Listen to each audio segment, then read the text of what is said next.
જય માતાજી।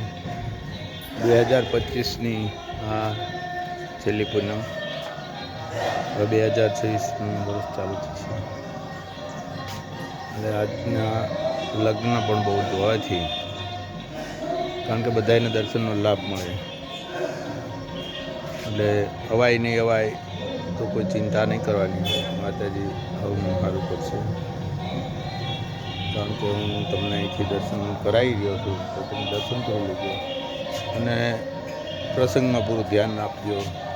માતાજી સૌની મનોકામના પૂર્ણ કરે એવી કૃપા વર્ષે।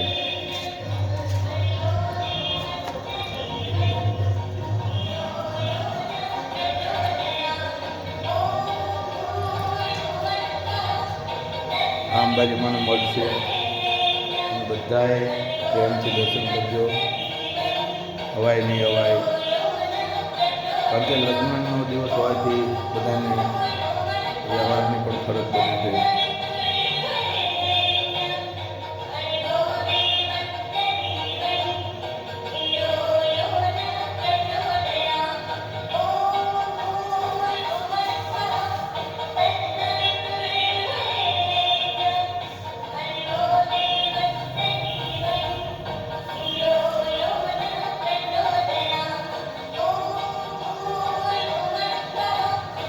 માતાજી બધાની મનોકામના, સારી મનોકામના પૂર્ણ કરે।